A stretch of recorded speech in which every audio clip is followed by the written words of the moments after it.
Sundays. I forget my head. I'm waiting to get it done later this week. But what I was gonna say, welcome to Real Spill Sundays.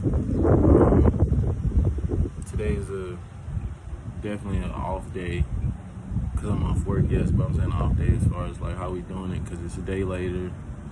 I've been working like crazy, trying to take my time and make sure like I'm giving out content that's really useful, and also delivering it in my healthiest form. So not just when I'm tired trying to push through it or whatever, with it actually bringing value. So thankfully today is a day where it's not humid outside, but it's about to storm. So hopefully we don't get caught in that. I feel some sprinkles now. But before it gets too crazy, this is what I want to talk about today. I want to talk about like, what if can't wasn't in our vocabulary? I was listening to an interview and really just like, it was a random thought. Like, not so random when I was listening to the interview, but just like more so as I've been trying to push myself to go further and really act on all my questions and aspirations and dreams I had since I was really young. But yeah, like what if can't wasn't in our vocabulary? For me, that meant I could do whatever I wanted when I was young. So that was trying any sport or not listening to authority, because I could do what I want is how I felt. I didn't respect authority growing up. Like I lost my parents when I was young.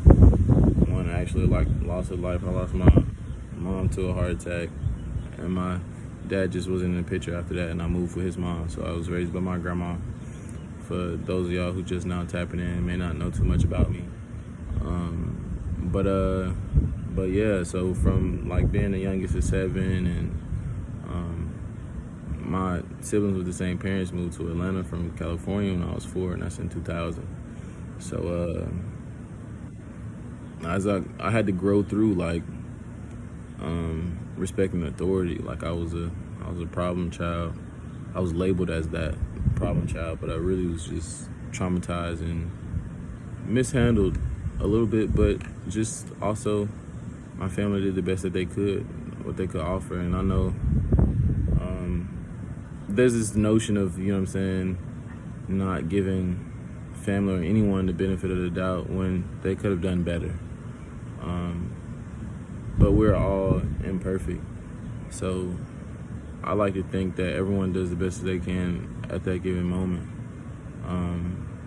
Whatever they perceive as that, you know what I'm saying? So like, not that was them living to their fullest potential, but in their mind, or they was just knowledgeable of it and doing the wrong thing.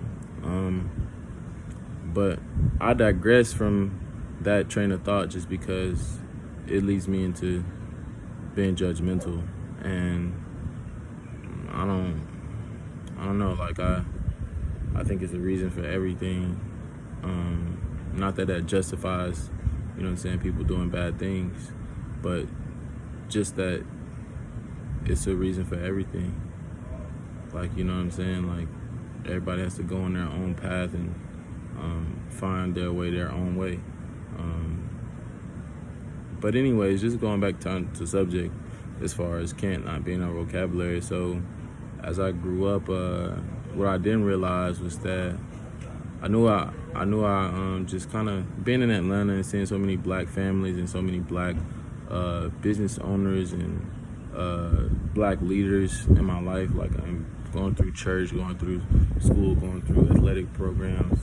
I definitely saw myself giving back to my community. I definitely saw me being able to fight against all these stereotypes, right? That live as a trap systematically in America. Just because of these examples that was set before me and my story and just being blessed to live in a much more safer environment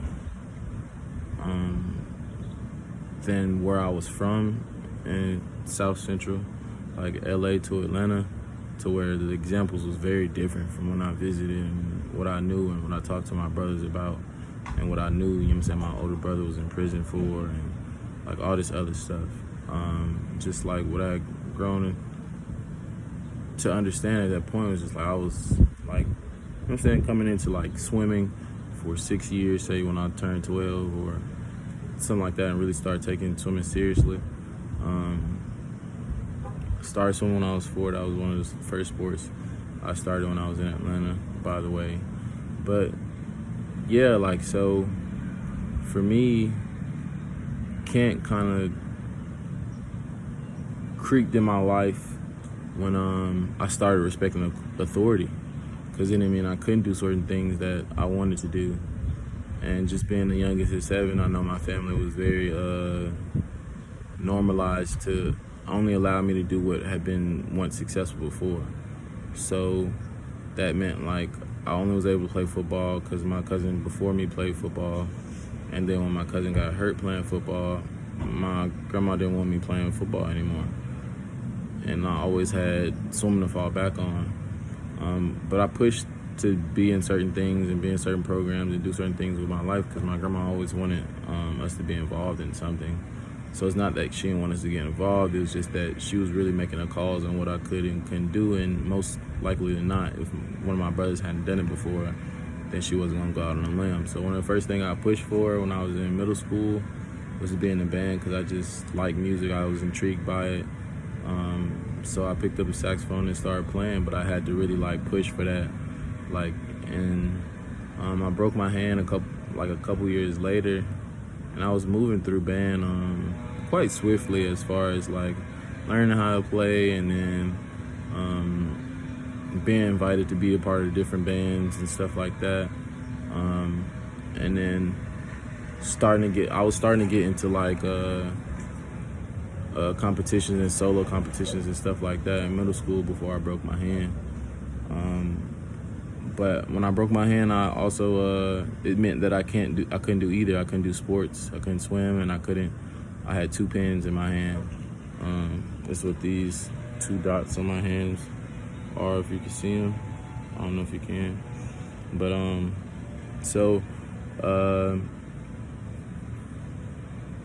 I couldn't do either. That's what came back in my life again. Like I couldn't swim, I couldn't play.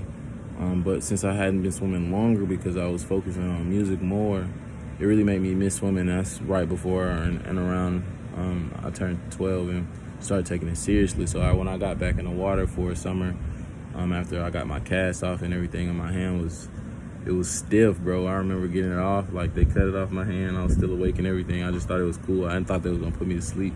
And they pulled the pins literally out while I was awake, just like sitting there in a chair. And it was sick. I still have both, if not one of them, one of the pins somewhere. But it was literally like this long, if y'all can see that. But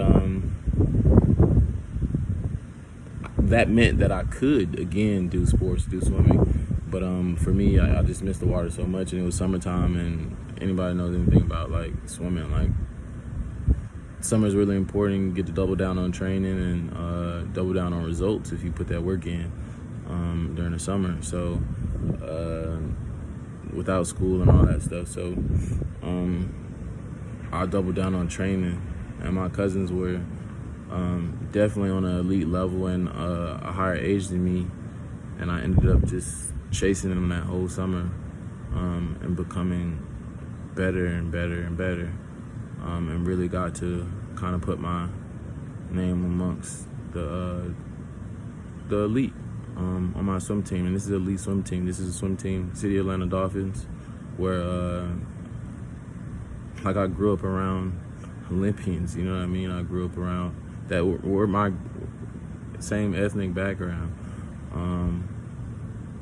People who were collegiate athletes and stuff like that. So it's just like I was very inspired. So that I hadn't very much met Kent at that point in my life. But once I started taking swimming seriously, I also what that progressed into, like years later, as I kept devoting time, is that I couldn't do music. I felt like it wasn't synonymous. Like I felt like in order to be successful at this one thing at a high level, that I couldn't do both. And it just didn't seem likely, just going to and from, you know what I'm saying, with the transportation that I had and stuff like that. But as I went to colleges, it's funny. I'm gonna wrap this up. This is the longest real Spill Sundays thus far. But yeah, what's funny about, you know what I'm saying, my path is just like going through swimming all the way through college and making my dreams come true and all this. Like people have told me since I was real young, like that it helped get my education and stuff like that, and actually putting in the work to make that happen. And it wasn't a easy thing to do. Like I was the first African American male at a PWI that I went to at Lenore Ryan University. Shout out to the Bears, alumni, everybody who there. But yeah, like, go Bears. It was, I'm telling you now, and I'll argue this with anybody who want to have a conversation. Swimming is by far, we have triathlon and stuff like that now, which may be different. I don't know that. I'm talking about back when I was there. But swimming was by far the most difficult sport on campus when I went. And for two reasons: because we're a 2-season sport, and because of our academic like standing on campus. So we were still required to do so much more.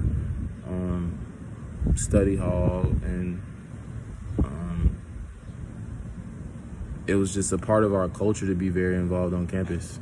So we were always involved in a lot of things, and also our sport was the most taxing on us as well. So it was kind of a twofold thing, but it definitely pushed me to be my best self and pushed me through those low moments, and having a family coach that I did.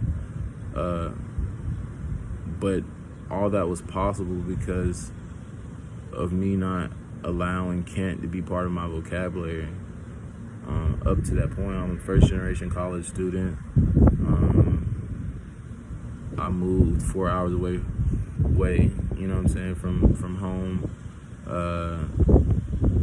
My grandma got sick around the time that I moved for college, and that made my home situation very weird and not very homey, just because of her being a priority and like really not my house that I grew up in. So I wasn't really able to go home like that.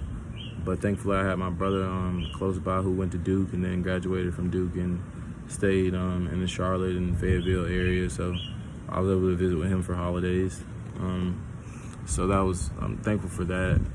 But just to say all that to say, like, it wasn't really a easy thing to do, by far.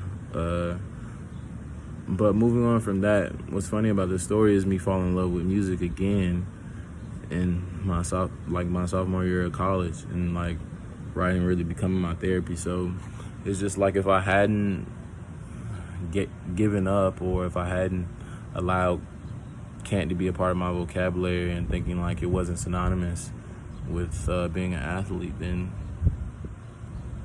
I could have been healing all the time long. But I definitely think there's a reason for everything, and I think one of those reasons being to share this story with you all. So hopefully Kent becomes a less and less part of our vocabulary. I encourage you to, you know what I'm saying, just positive self-talk, positive, you know what I'm saying, affirmations, practicing those on a daily basis as much as you need to, and really seeking out what might provide a nice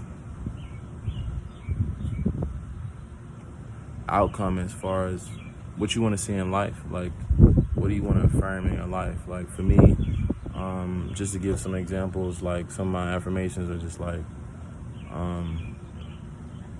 Vicky watching over her youngest son, that's my mom. Like, that's something I have to affirm and understand, like, that I'm not alone. Another one on that along the same lines is that, like, I'm not alone. I have angels on both shoulders.